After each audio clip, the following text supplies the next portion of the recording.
वडोदरा खाते गुजरात प्रवासी न्यूज में आपका हार्दिक स्वागत है।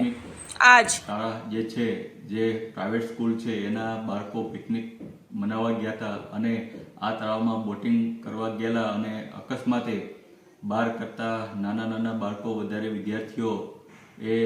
પાણીમાં ડૂબી જવાથી મૃત્યુ થયા અને બે સાથે શિક્ષકોના પણ મૃત્યુ થયા।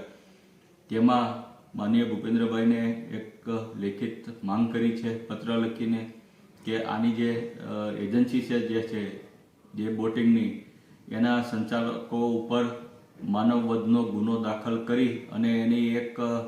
તપાસ કરવામાં આવે અને આ તપાસ જે છે એસઆઈટી અને હાઈકોર્ટના સિટિંગ જજ દ્વારા કરવામાં આવે તેવી હું માંગણી કરું છું। સાથોસાથ આમાં જે મહાનગરપાલિકાના જવાબદાર અધિકારીઓ જે છે એની ઉપર પણ તપાસ કરવામાં આવે અને એની ઉપર પણ માનવવધનો ગુનો દાખલ કરી અને કડકમાં કડક પગલાં લેવામાં આવે તેવી લેખિત માંગણી કરું છું। અને આ જે નાના બાળકો જે છે જે ન્યૂ સનરાઈઝ સ્કૂલ વડોદરા ખાતે આ પ્રાઇવેટ સ્કૂલ આવેલી છે તેના સંચાલકોની પણ આમાં ખૂબ ગંભીર બેદરકારી જણાઈ રહી છે। પ્રથમ ઘટનામાં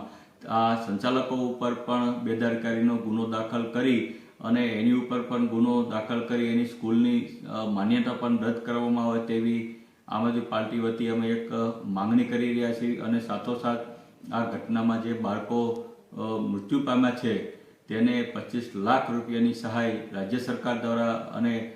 મહાનગરપાલિકા વડોદરા દ્વારા ચૂકવવામાં આવે એવી માંગણી કરું છું। અને ફરી વખત ગુજરાતમાં બીજી સ્કૂલમાં બીજી પ્રાઇવેટ સ્કૂલોમાં આવી ઘટનાઓ ન બને તેના માટે થઈ રાજ્ય સરકાર અને રાજ્ય સરકારનો શિક્ષણ વિભાગ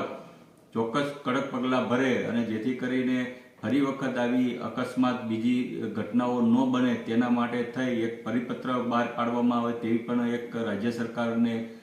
લેખિત માંગણી કરું છું। અને ફરી વખત આ